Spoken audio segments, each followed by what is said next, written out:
Self-Reliance, from Essays, Second Series, by Ralph Waldo Emerson. Read by Bob Neufeld. Ne te quasi veris extra. Man is his own star, and the soul that can render an honest and a perfect man commands all light, all influence, all fate. Nothing to him falls early or too late. Our acts our angels are, or good or ill, our fatal shadows that walk by us still. Epilogue to Beaumont and Fletcher's Honest Man's Fortune. Cast the bantling on the rocks, suckle him with the she-wolf's teat, wintered with the hawk and fox, power and speed be hands and feet.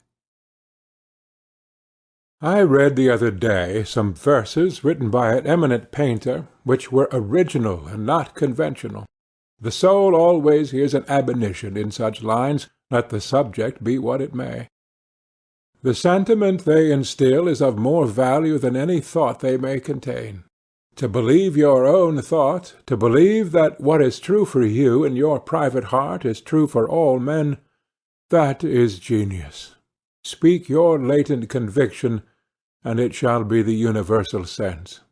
For the inmost in due time becomes the outmost, and our first thought is rendered back to us by the trumpets of the last judgment. Familiar as the voice of the mind is to each, the highest merit we ascribe to Moses, Plato, and Milton is that they set at naught books and traditions, and spoke not what men, but what they thought. A man should learn to detect and watch that gleam of light which flashes across his mind from within more than the lustre of the firmament of bards and sages. Yet he dismisses without notice his thought because it is his. In every work of genius we recognize our own rejected thoughts. They come back to us with a certain alienated majesty. Great works of art have no more affecting lesson for us than this. They teach us to abide by our spontaneous impression with good-humored inflexibility the most, when the whole cry of voices is on the other side. Else tomorrow a stranger will say with masterly good sense precisely what we have thought and felt all the time, and we shall be forced to take with shame our own opinion from another. There is a time in every man's education when he arrives at the conviction that envy is ignorance, that imitation is suicide, that he must take himself for better or worse as his portion, that though the wide universe is full of good, no kernel of nourishing corn can come to him but through his toil, bestowed on that plot of ground which is given to him to till. The power which resides in him is new in nature, and none but he knows what that is which he can do. Nor does he know until he has tried.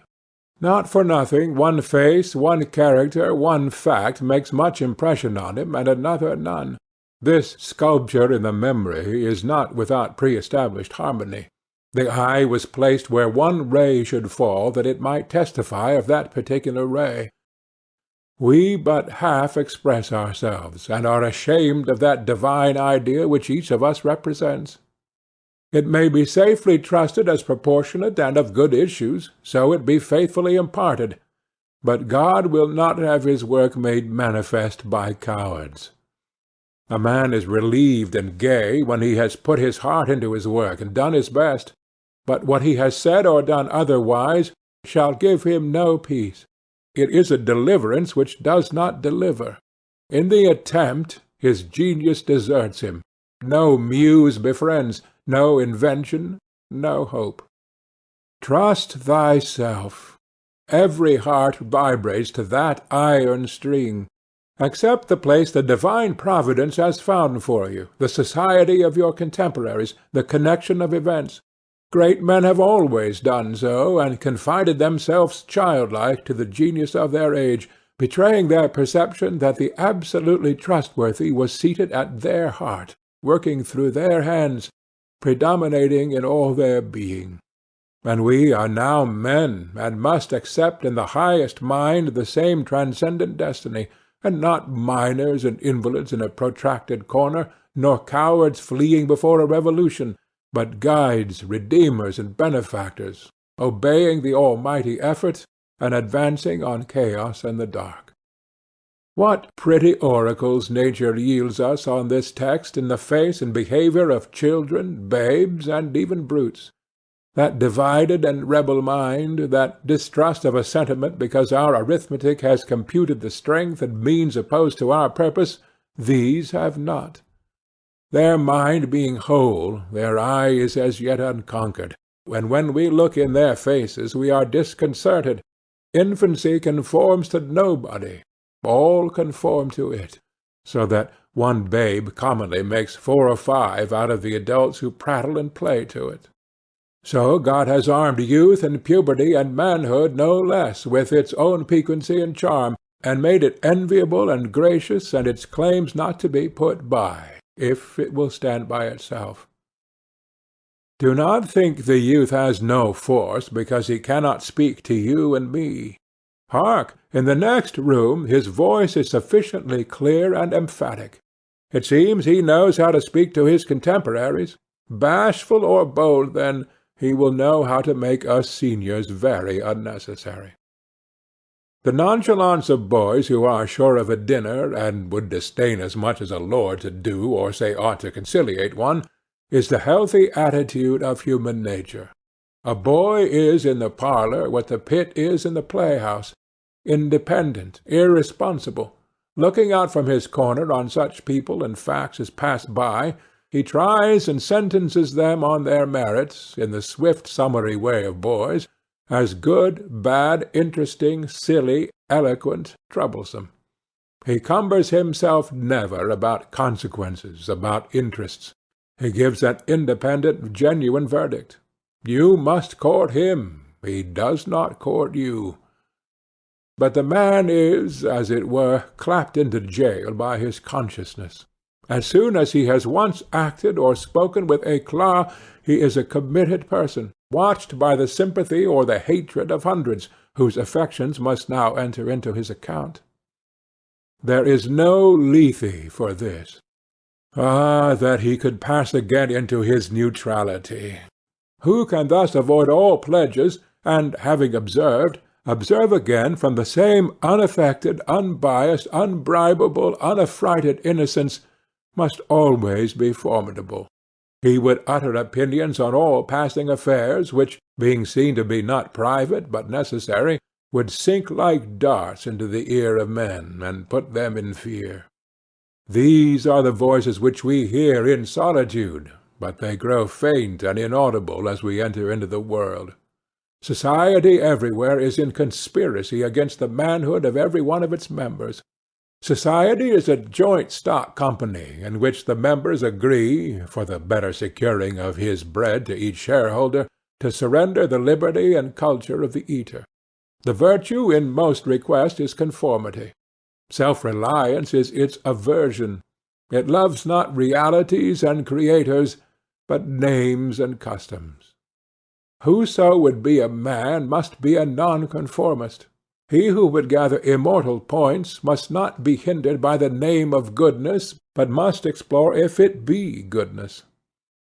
Nothing is at last sacred but the integrity of your own mind. Absolve you to yourself, and you shall have the suffrage of the world.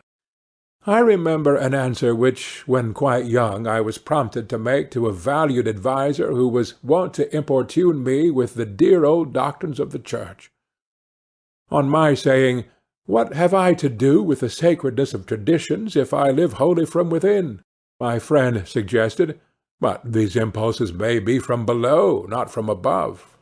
I replied, "They do not seem to me to be such, but if I am the devil's child, I will live then from the devil. No law can be sacred to me but that of my nature. Good and bad are but names, very readily transferable to that or this. The only right is what is after my constitution, the only wrong what is against it. A man is to carry himself in the presence of all opposition as if everything were titular and ephemeral but he. I am ashamed to think how easily we capitulate to badges and names, to large societies and dead institutions. Every decent and well-spoken individual affects and sways me more than is right. I ought to go upright and vital, and speak the rude truth in all ways. If malice and vanity wear the coat of philanthropy, shall that pass? If an angry bigot assumes this bountiful cause of abolition, and comes to me with his last news from Barbados, why should I not say to him, Go love thy infant, love thy wood-chopper, be good-natured and modest, have that grace, and never varnish your hard, uncharitable ambition with this incredible tenderness for black folks 1,000 miles off. Thy love afar is spite at home. Rough and graceless would be such a greeting, but truth is handsomer than the affectation of love. Your goodness must have some edge to it, else it is none. The doctrine of hatred must be preached as the counteraction of the doctrine of love when that pules and whines. I shun father and mother and wife and brother when my genius calls me. I would write on the lintels of the door-post, Whim. I hope it is somewhat better than whim at last, but we cannot spend the day in explanation. Expect me not to show cause why I seek or why I exclude company. Then again, do not tell me, as a good man did to-day, of my obligation to put all poor men in good situations. Are they my poor? I tell thee, thou foolish philanthropist, that I grudge the dollar, the dime, the cent I give to such men as do not belong to me and to whom I do not belong. There is a class of persons to whom by all spiritual affinity I am bought and sold. For them I will go to prison if need be. But your miscellaneous popular charities, the education at college of fools, the building of meeting-houses to the vain end to which many now stand, alms to sots, and the thousand-fold relief societies, though I confess with shame I sometimes succumb and give the dollar, it is a wicked dollar, which by and by I shall have the manhood to withhold. Virtues are, in the popular estimate, rather the exception than the rule. There is the man and his virtues. Men do what is called a good action as some piece of courage or charity, much as they would pay a fine in expiation of daily non-appearance on parade. Their works are done as an apology or extenuation of their living in the world, as invalids and the insane pay a high board. Their virtues are penances. I do not wish to expiate, but to live. My life is for itself, and not for a spectacle. I much prefer that it should be of a lower strain, so it be genuine and equal, than that it should be glittering and unsteady. I wish it to be sound and sweet, and not to need diet and bleeding. I ask primary evidence that you are a man, and refuse this appeal from the man to his actions. I know that for myself it makes no difference whether I do or forbear those actions which are reckoned excellent. I cannot consent to pay for a privilege where I have intrinsic right. Few and mean as my gifts may be, I actually am, and do not need for my own assurance or the assurance of my fellows any secondary testimony. The objection to conforming to usages that have become dead to you is that it scatters your force. It loses your time and blurs the impression of your character. If you maintain a dead church, contribute to a dead Bible society, vote with a great party, either for the government or against it, spread your table like base housekeepers, under all these screens I have difficulty to detect the precise man you are, and of course so much force is withdrawn from your proper life. But do your work, and I shall know you. Do your work, and you shall reinforce yourself. A man must consider what a blind man's bluff is this game of conformity. If I know your sect, I anticipate your argument. I hear a preacher announce for his text and topic the expediency of one of the institutions of his church. Do I not know beforehand that not possibly can he say a new and spontaneous word? Do I not know that with all his ostentation of examining the grounds of the institution he will do no such thing? Do I not know that he has pledged to himself not to look but at one side, the permitted side, not as a man, but as a parish minister? He is a retained attorney, and these airs of the bench are the emptiest affectation. Well, most men have bound their eyes with one or another handkerchief, and attached themselves to some one of these communities of opinion. That this conformity makes them not false in a few particulars, authors of a few lines, but false in all particulars. Their every truth is not quite true. Their two is not the real two, their four not the real four, so that every word they say chagrins us, and we know not where to begin to set them right. Meantime, nature is not slow to equip us in the prison uniform of the party to which we adhere. We come to wear one cut of face and figure, and acquire by degrees the gentlest asinine expression.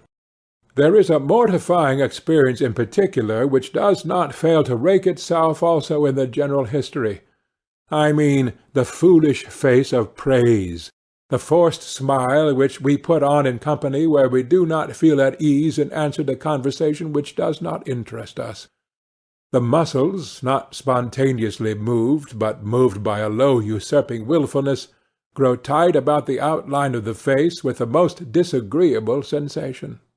For nonconformity the world whips you with its displeasure, and therefore a man must know how to estimate a sour face. The bystanders look askance on him in the public street or in the friend's parlour.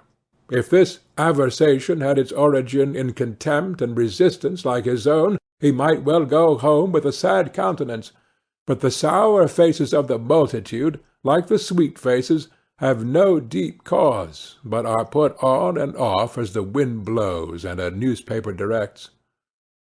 Yet is the discontent of the multitude more formidable than that of the Senate and the college.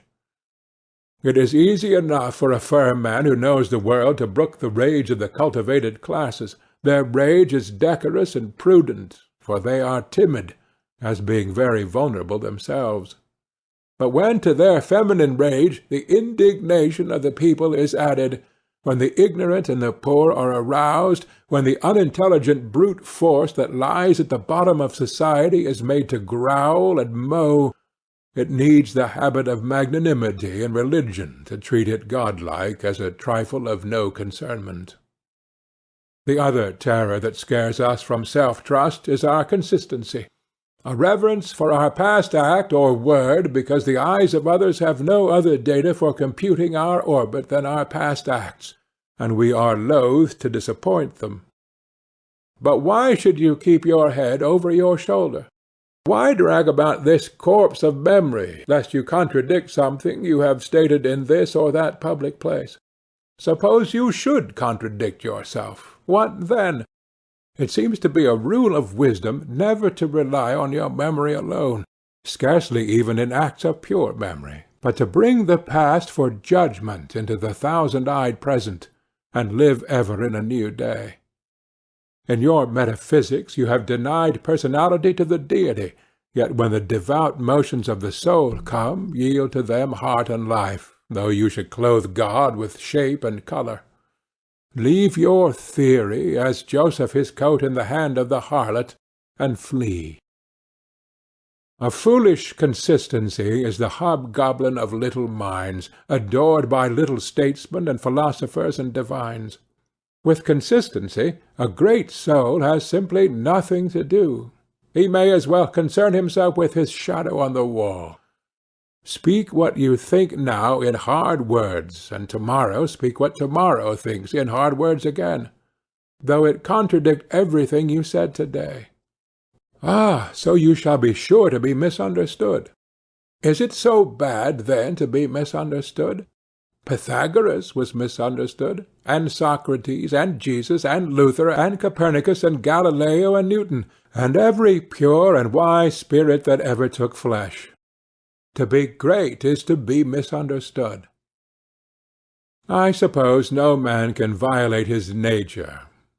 All the sallies of his will are rounded in by the law of his being, as the inequalities of the Andes and the Himalaya are insignificant in the curve of the sphere. Nor does it matter how you gauge and try him. A character is like an acrostic or an Alexandrian stanza. Read it forward, backward, or across, it still spells the same thing. In this pleasing, contrite wood-life which God allows me, let me record day by day my honest thought, without prospect or retrospect, and I cannot doubt it will be found symmetrical, though I mean it not and see it not. My book should smell of pines and resound with the hum of insects. The swallow over my window should interweave that thread or straw he carries in his bill into my web also. We pass for what we are. Character teaches above our wills. Men imagine that they communicate their virtue or vice only by overt actions, and do not see that virtue or vice emit a breath every moment. There will be an agreement in whatever variety of actions, so they be each honest and natural in their hour. For of one will the actions will be harmonious, however unlike they seem. These varieties are lost sight of at a little distance, at a little height of thought. One tendency unites them all. The voyage of the best ship is a zigzag line of 100 tacks. See the line from a sufficient distance, and it straightens itself to the average tendency. Your genuine action will explain itself, and will explain your other genuine actions. Your conformity explains nothing. Act singly, and what you have already done singly will justify you now. Greatness appeals to the future. If I can be firm enough today to do right and scorn eyes, I must have done so much right before as to defend me now. Be it how it will, do right now. Always scorn appearances, and you always may. The force of character is cumulative. All the foregone days of virtue work their health into this. What makes the majesty of the heroes of the Senate and the field which so fills the imagination? The consciousness of a train of great days and victories behind. They shed a united light on the advancing actor. He is attended as by a visible escort of angels. That is it which throws thunder into Chatham's voice, and dignity into Washington's port, and America into Adams's eye. Honor is venerable to us because it is no ephemera. It is always ancient virtue. We worship it today because it is not of today. We love it and pay it homage because it is not a trap for our love and homage, but is self-dependent, self-derived, and therefore of an old immaculate pedigree, even if shown in a young person. I hope in these days we have heard the last of conformity and consistency. Let the words be gazetted and ridiculous henceforward. Instead of a gong for dinner, let us hear a whistle from the Spartan fife. Let us never bow and apologize more. A great man is coming to eat at my house. I do not wish to please him. I wish that he should wish to please me. I will stand here for humanity, and though I would make it kind, I would make it true.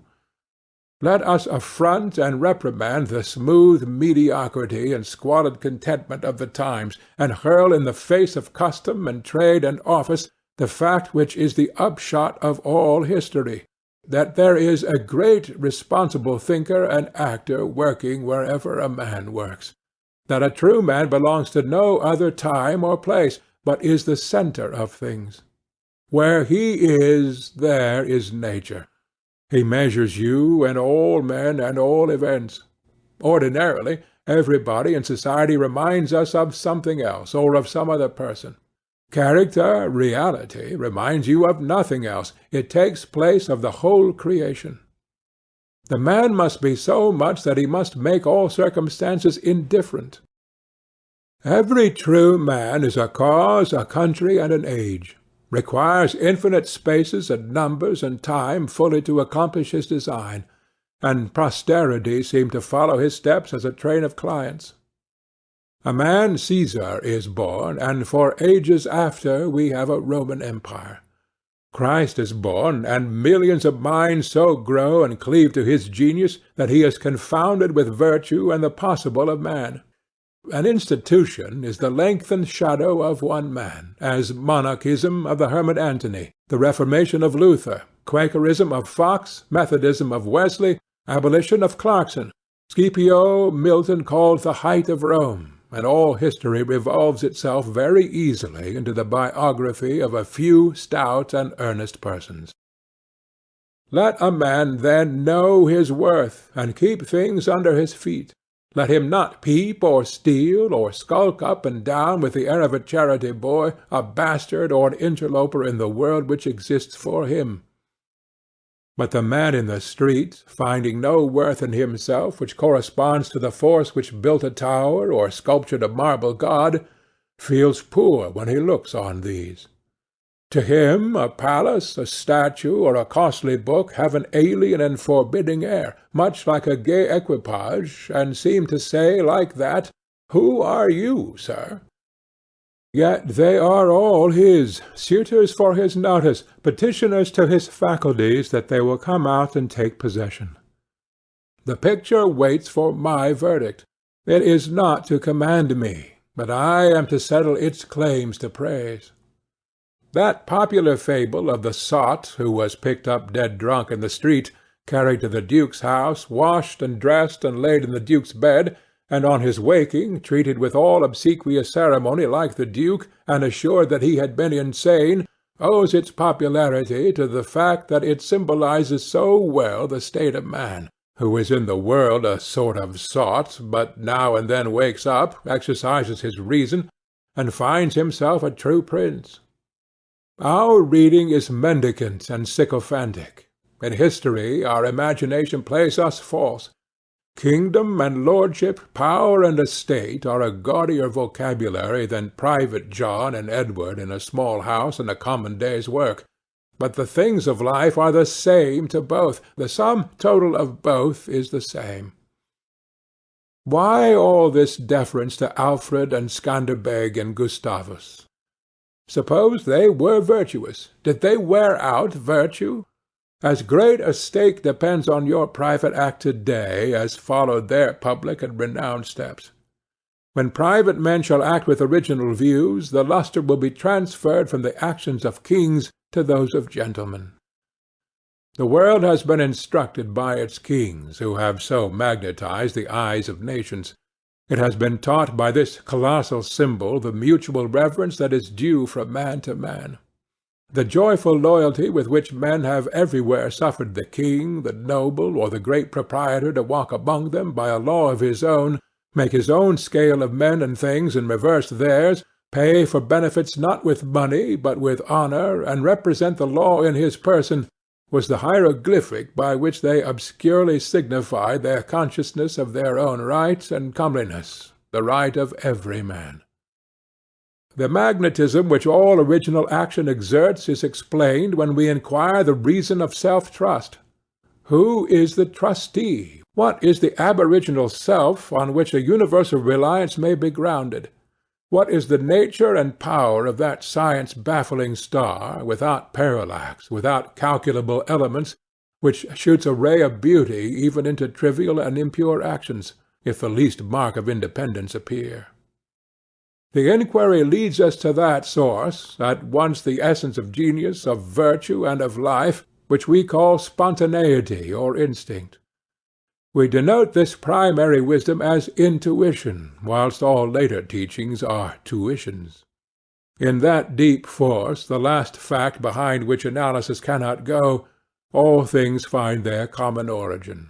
For the sense of being which in calm hours rises, we know not how, in the soul, is not diverse from things, from space, from light, from time, from man, but one with them, and proceeds obviously from the same source whence their life and being also proceed. We first share the life by which things exist, and afterwards see them as appearance in nature and forget that we have shared their cause. Here is the fountain of action and of thought. Here are the lungs of that inspiration which giveth man wisdom, and which cannot be denied without impiety and atheism. We lie in the lap of immense intelligence, which makes us receivers of its truth and organs of its activity. When we discern justice, when we discern truth, we do nothing of ourselves but allow a passage to its beams. If we ask whence this comes, if we seek to pry into the soul that causes, all philosophy is at fault. Its presence or its absence is all we can affirm. Every man discriminates between the voluntary acts of his mind and his involuntary perceptions, and knows that to his involuntary perceptions a perfect faith is due. He may err in the expression of them, but he knows that these things are so, like day and night, not to be disputed. My wilful actions and acquisitions are but roving. The idlest reverie, the faintest native emotion, command my curiosity and respect. Thoughtless people contradict as readily the statement of perceptions as of opinions, or rather much more readily, for they do not distinguish between perception and notion. They fancy that I choose to see this or that thing, but perception is not whimsical, but fatal. If I see a trait, my children will see it after me, and in the course of time all mankind, although it may chance that no one has seen it before me. For my perception of it is as much a fact as the sun. The relations of the soul to the divine spirit are so pure that it is profane to seek to interpose helps. It must be that when God speaketh he should communicate not one thing, but all things, should fill the world with his voice, should scatter forth light, nature, time, souls, from the centre of the present thought, and new date and new create the whole. Whenever a mind is simple and receives a divine wisdom, old things pass away. Means, teachers, texts, temples fall. It lives now, and absorbs past and future into the present hour. All things are made sacred by relation to it, one as much as another. All things are dissolved to their centre by their cause, and in the universal miracle petty and particular miracles disappear.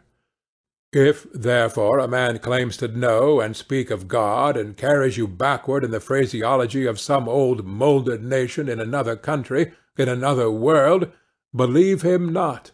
Is the acorn better than the oak which is its fullness and completion? Is the parent better than the child into whom he has cast his ripened being? Whence, then, this worship of the past? The centuries are conspirators against the sanity and authority of the soul. Time and space are but physiological colours which the eye makes, but the soul is light. Where it is day, where it was is night, and history is an impertinence and an injury if it be anything more than a cheerful apologue or parable of my being and becoming. Man is timid and apologetic. He is no longer upright. He dares not say, I think, I am, but quotes some saint or sage. He is ashamed before the blades of grass or the blowing rose.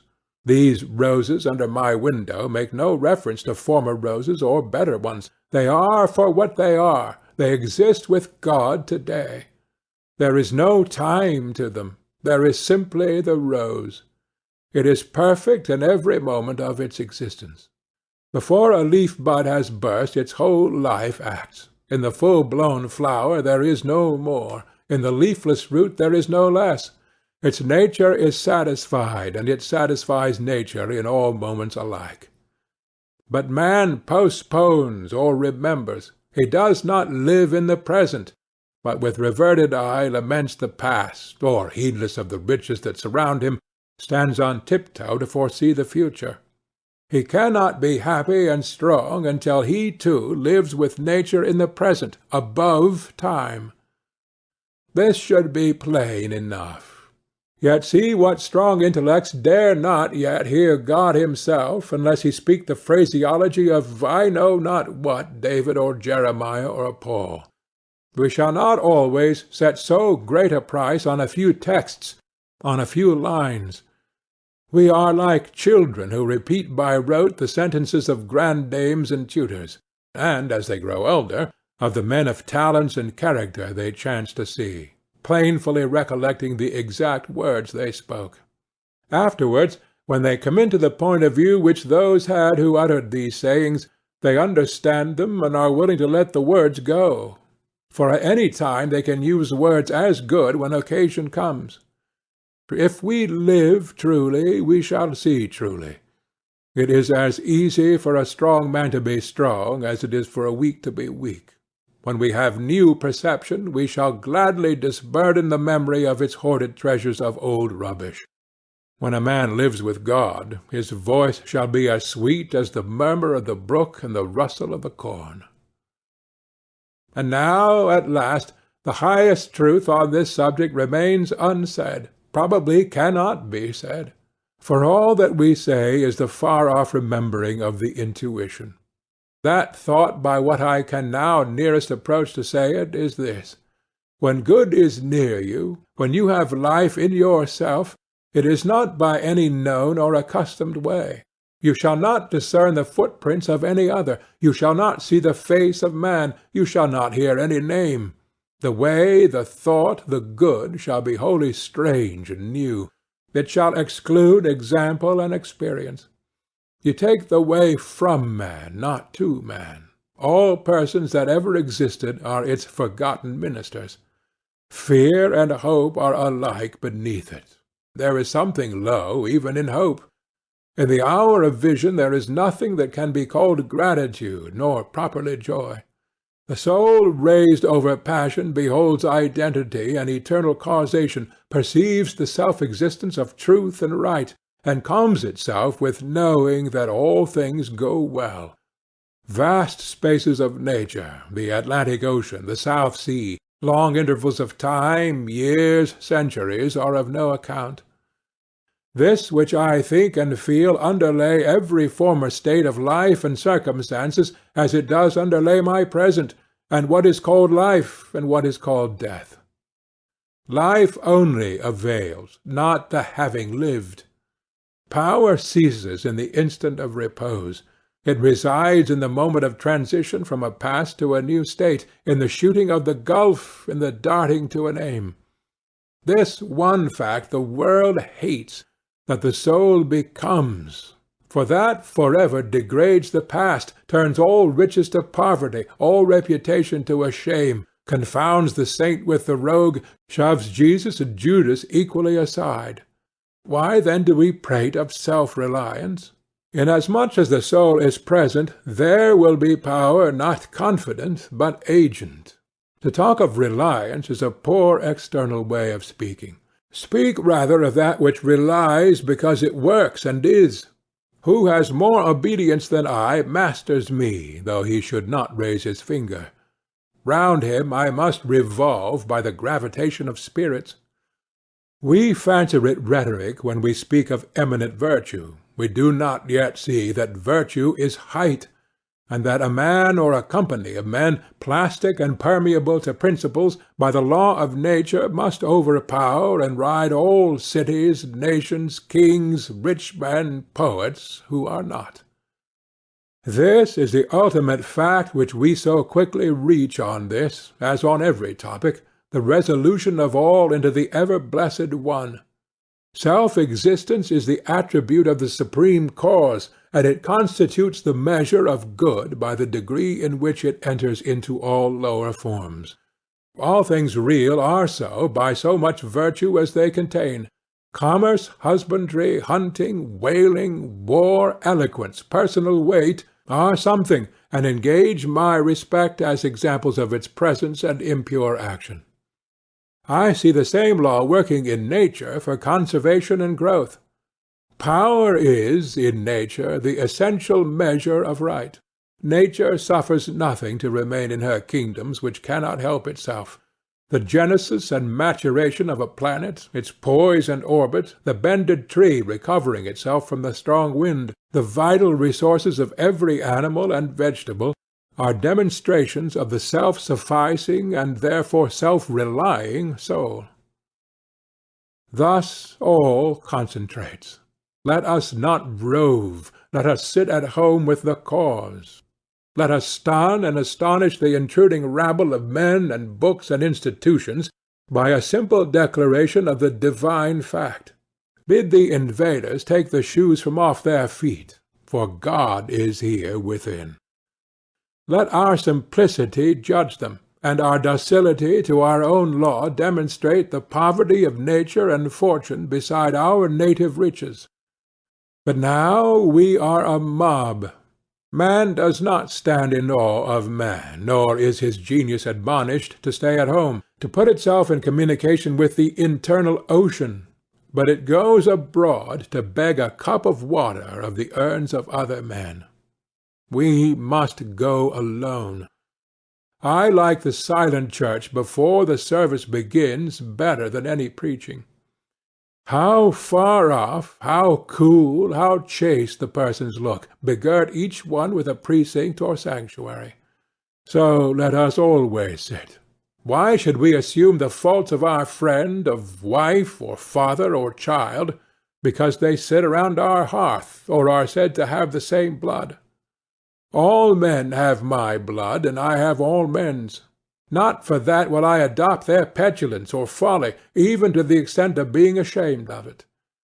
But your isolation must not be mechanical, but spiritual, that is, must be elevation.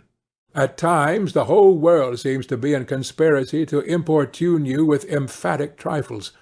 Friend, client, child, sickness, fear, want, charity, all knock at once at thy closet door, and say, Come out unto us.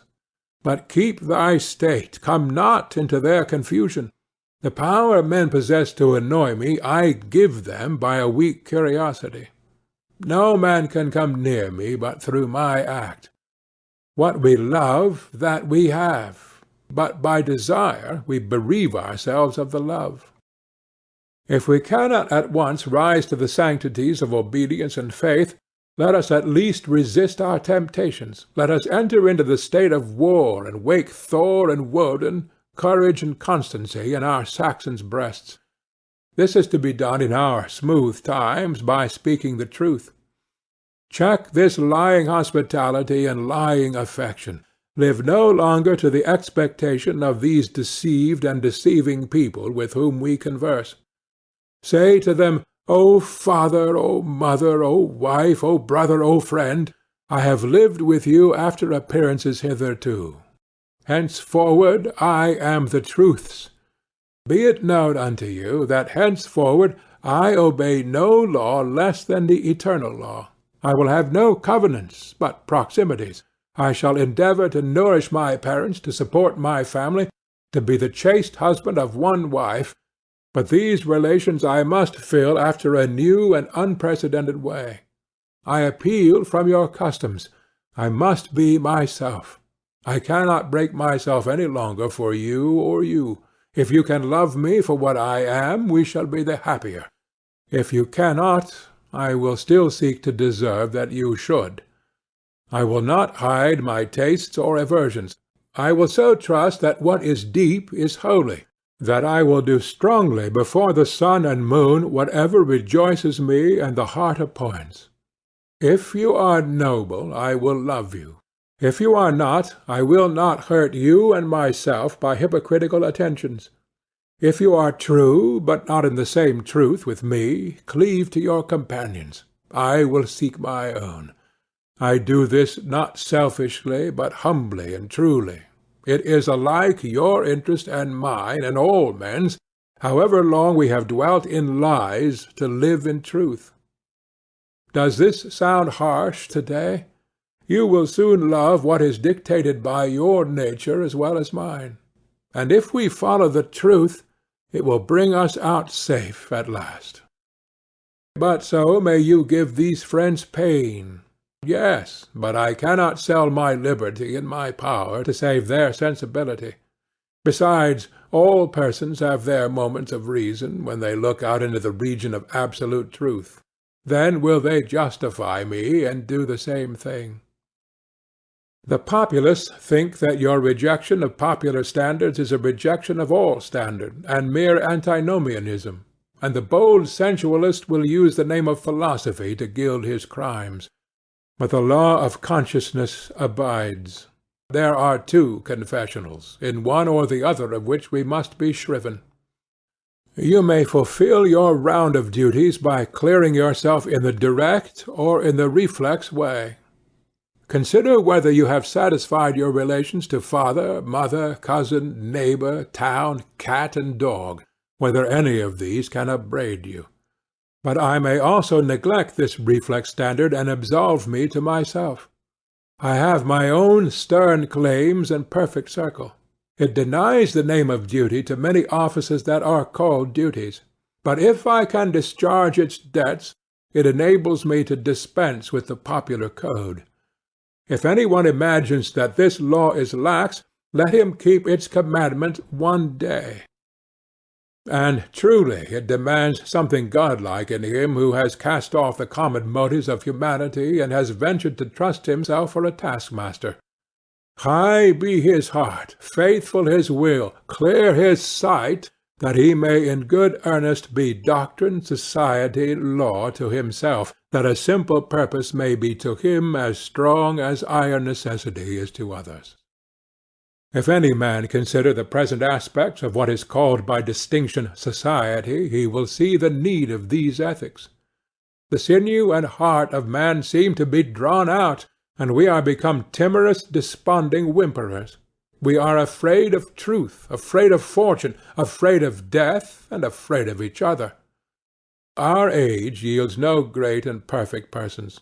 We want men and women who shall renovate life and our social state, but we see that most natures are insolvent, cannot satisfy their own wants, have an ambition out of all proportion to their practical force, and do lean and beg day and night continually.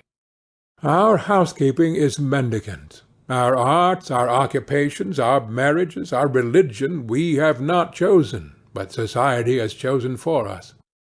We are parlor soldiers. We shun the rugged battle of fate, where strength is born. If our young men miscarry in their first enterprises, they lose all heart. If the young merchant fails, men say he is ruined. If the finest genius studies at one of our colleges, and is not installed in an office within 1 year afterwards, in the cities or suburbs of Boston or New York, it seems to his friends and to himself that he is right in being disheartened, and in complaining the rest of his life. A sturdy lad from New Hampshire or Vermont, who in turn tries all the professions, who teams it, farms it, peddles, keeps a school, preaches, edits a newspaper, goes to Congress, buys a township, and so forth in successive years, and always like a cat falls on his feet, is worth 100 of these city dolls. He walks abreast with his days, and feels no shame in not studying a profession. For he does not postpone his life, but lives already. He has not 1 chance, but 100 chances. Let a Stoic open the resources of man and tell men they are not leaning willows, but can and must detach themselves, that with the exercise of self-trust new power shall appear, that a man is Word made flesh, born to shed healing to the nations, that he should be ashamed of our compassion, and that the moment he acts from himself, tossing the laws, the books, idolatries, and customs out of the window, we pity him no more, but thank and revere him, and that teacher shall restore the life of man to splendor, and make his name dear to all history. It is easy to see that a greater self-reliance must work a revolution in all the offices and relations of men, in their religion, in their education, in their pursuits, their modes of living, their association, in their property, in their speculative views. 1. In what prayers do men allow themselves? That which they call a holy office is not so much as brave and manly. Prayer looks abroad, and asks for some foreign addition to come through some foreign virtue, and loses itself in endless mazes of natural and supernatural, and mediatorial and miraculous. Prayer that craves a particular commodity, anything less than all good, is vicious. Prayer is the contemplation of the facts of life from the highest point of view. It is the soliloquy of a beholding and jubilant soul. It is the Spirit of God pronouncing his works good. But prayer as a means to effect a private end is meanness and theft. It supposes dualism, not unity in nature and consciousness. As soon as the man is at one with God, he will not beg. He will then see prayer in all action. The prayer of the farmer kneeling in his field to weed it, the prayer of the rower kneeling with the stroke of his oar, are true prayers heard throughout nature, though for cheap ends. Caratach, in Fletcher's Bonduca, when admonished to inquire the mind of the god Audate, replies, "His hidden meaning lies in our endeavours. Our valours are our best gods." Another sort of false prayers are our regrets. Discontent is the want of self-reliance. It is infirmity of will. Regret calamities if you can thereby help the sufferer. If not, attend your own work, and already the evil begins to be repaired. Our sympathy is just as base. We come to them who weep foolishly and sit down and cry for company, instead of imparting to them truth and health in rough electric shocks, putting them once more in communication with their own reason. The secret of fortune is joy in our hands. Welcome evermore to gods and men is the self-helping man. For him all doors are flung wide, him all tongues greet, all honours crown, all eyes follow with desire. Our love goes out to him and embraces him, because he did not need it. We solicitously and apologetically caress and celebrate him, because he held on his way and scorned our disapprobation. The gods love him because men hated him. To the persevering mortal, said Zoroaster, the blessed immortals are swift. As men's prayers are a disease of the will, so are their creeds a disease of the intellect. They say with those foolish Israelites, "Let no god speak to us lest we die. Speak thou, speak any man with us, and we will obey." Everywhere I am hindered of meeting God in my brother, because he has shut his own temple doors, and recites fable merely of his brother's, or his brother's brother's God.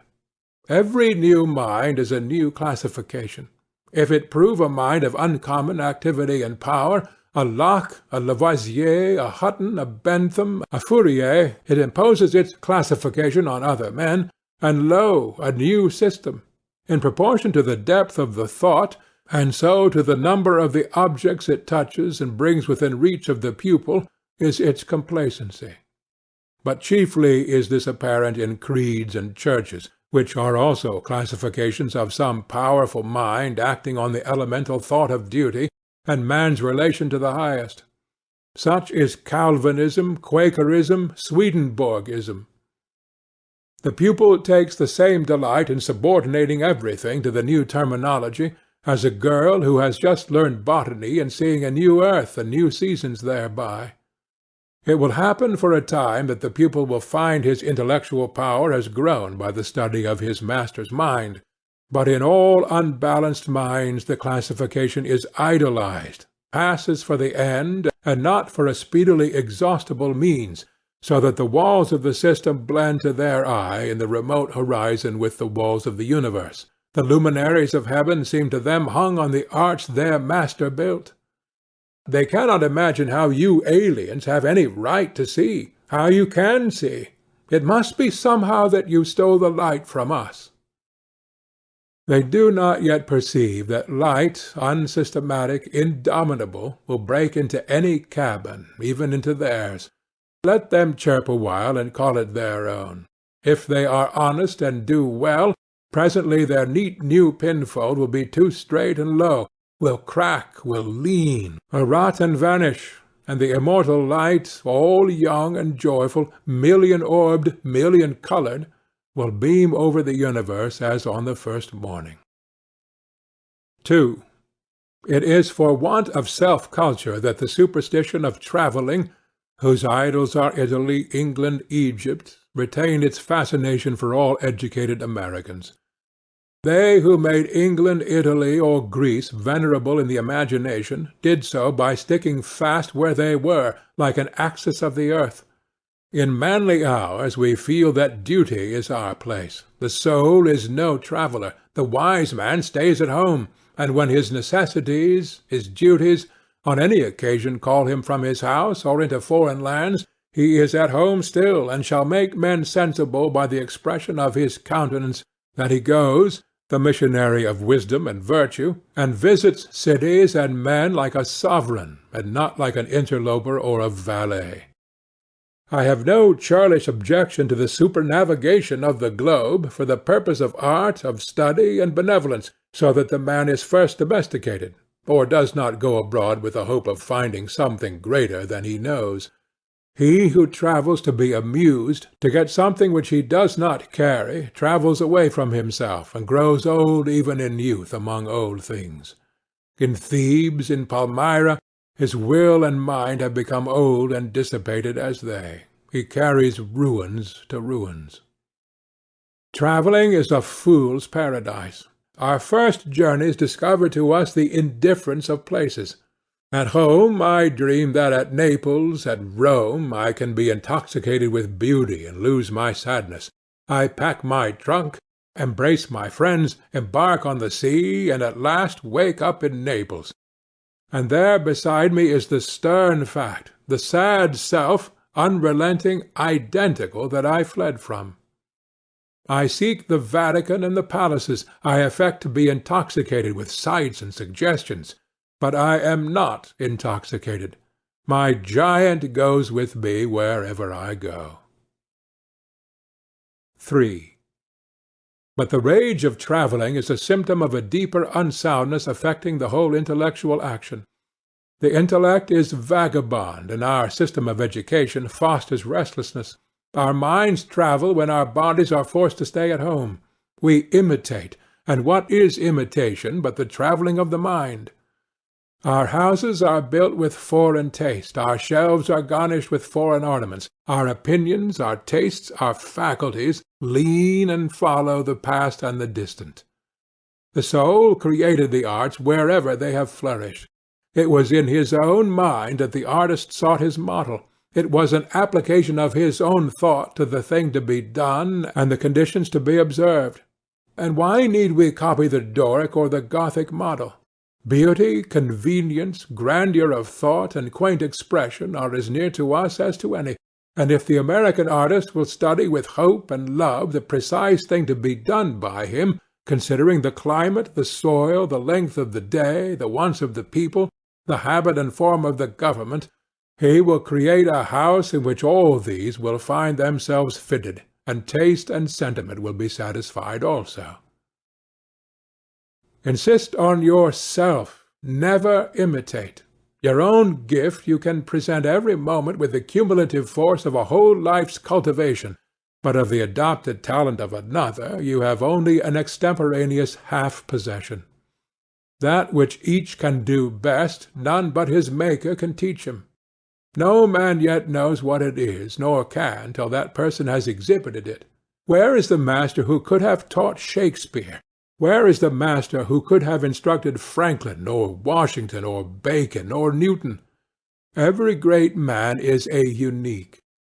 The Scipionism of Scipio is precisely that part he could not borrow. Shakespeare will never be made by the study of Shakespeare. Do that which is assigned you, and you cannot hope too much or dare too much. There is at this moment for you an utterance brave and grand as that of the colossal chisel of Phidias, or trowel of the Egyptians, or the pen of Moses or Dante, but different from all these. Not possibly will the soul, all rich, all eloquent, with thousand-cloven tongue, deign to repeat itself, but if you can hear what these patriarchs say, surely you can reply to them in the same pitch of voice, for the ear and the tongue are two organs of one nature. Abide in the simple and noble regions of thy life, obey thy heart, and thou shalt reproduce the foreworld again. 4. As our religion, our education, our art look abroad, so does our spirit of society. All men plume themselves on the improvement of society, and no man improves. Society never advances. It recedes as fast on one side as it gains on the other. It undergoes continual changes. It is barbarous, it is civilized, it is Christianized, it is rich, it is scientific, but this change is not amelioration. For everything that is given, something is taken. Society acquires new arts and loses old instincts. What a contrast between the well-clad, reading, writing, thinking American, with a watch, a pencil, and a bill of exchange in his pocket, and the naked New Zealander, whose property is a club, a spear, a mat, and an undivided 20th of a shed to sleep under.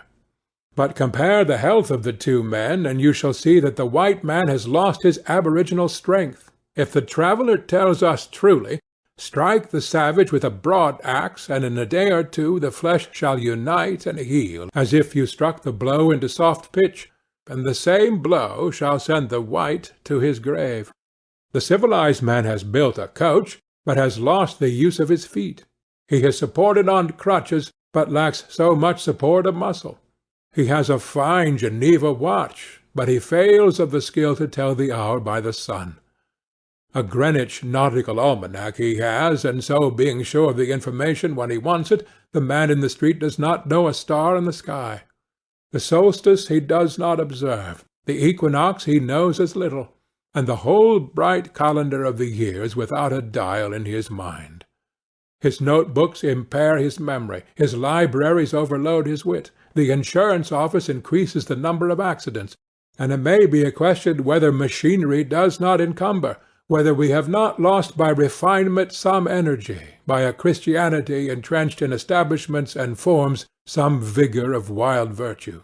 For every Stoic was a Stoic, but in Christendom where is the Christian? There is no more deviation in the moral standard than in the standard of height or bulk. No greater men are now than ever were. A singular equality may be observed between the great men of the first and of the last ages, nor can all the science, art, religion, and philosophy of the 19th century avail to educate greater men than Plutarch's heroes, 3 or 24 centuries ago. Not in time is the race progressive. Phocion, Socrates, Anaxagoras, Diogenes are great men, but they leave no class. He who is really of their class will not be called by their name, but will be his own man, and in his turn the founder of a sect. The arts and inventions of each period are only its costume, and do not invigorate men. The harm of the improved machinery may compensate its good. Hudson and Bering accomplished so much in their fishing boats as to astonish Parry and Franklin, whose equipment exhausted the resources of science and art. Galileo, with an opera glass, discovered a more splendid series of celestial phenomena than any one since. Columbus found the New World in an undecked boat. It is curious to see the periodical disuse and perishing of means and machinery, which were introduced with loud laudation a few years or centuries before. The great genius returns to essential man. We reckoned the improvements of the art of war among the triumphs of science, and yet Napoleon conquered Europe by the bivouac, which consisted of falling back on naked valor and disencumbering it of all aids. The emperor held it impossible to make a perfect army, says Lacasis. Without abolishing our arms, magazines, commissaries, and carriages, until, in the imitation of the Roman custom, the soldier should receive his supply of corn, grind it in his hand-mill, and bake his bread himself. Society is a wave. The wave moves onward, but the water of which it is composed does not. The same particle does not rise from the valley to the ridge. Its unity is only phenomenal. The persons who make up a nation today, next year, die, and their experience with them. And so the reliance on property, including the reliance on governments which protect it, is the want of self-reliance.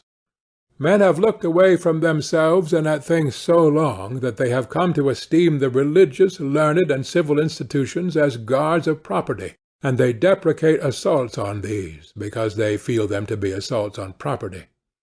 They measure their esteem of each other by what each has, and not by what each is. But a cultivated man becomes ashamed of his property out of new respect for his nature. Especially he hates what he has if he see that it is accidental, come to him by inheritance, or gift, or crime. Then he feels it is not having, it does not belong to him, has no root in him, and merely lies there because no revolution or no robber takes it away. But that which a man is does always by necessity acquire, and what the man acquires is living property, which does not wait the beck of rulers, or mobs, or revolutions, or fire, or storm, or bankruptcies, but perpetually renews itself wherever the man breathes. Thy lot or portion of life, said the Caliph Ali, is seeking after thee, therefore be at rest from seeking after it. Our dependence on these foreign goods leads us to our slavish respect for numbers. The political parties meet in numerous conventions. The greater the concourse, and with each new uproar of announcement, the delegation from Essex, the Democrats from New Hampshire, the Whigs of Maine, the young patriot feels himself stronger than before by a new thousand of eyes and arms. In like manner the reformers summon conventions, and vote and resolve in multitude. Not so, O friends, will the god deign to enter and inhabit you, but by a method precisely the reverse. It is only as a man puts off all foreign support and stands alone that I see him to be strong and to prevail. He is weaker by every recruit to his banner. Is not a man better than a town? Ask nothing of men, and in the endless mutation, thou only, firm column, must presently appear the upholder of all that surrounds thee. He who knows that power is inborn, that he is weak because he has looked for good out of him and elsewhere, and so perceiving throws himself unhesitatingly on his thought, instantly rights himself, stands in the erect position, commands his limbs, works miracles, just as a man who stands on his feet is stronger than a man who stands on his head. So, use all that is called fortune. Most men gamble with her, and gain all and lose all as her wheel rolls. But do thou leave as unlawful these winnings, and deal with cause and effect, the chancellors of God. In the will work and acquire, and thou hast chained the wheel of chance, and shall sit hereafter out of fear from her rotations. A political victory, a rise of rents, the recovery of your sick, or the return of your absent friend, or some other favorable event raises your spirits, and you think good days are preparing for you. Do not believe it. Nothing can bring you peace but yourself. Nothing can bring you peace but the triumph of principles. End of Self-Reliance.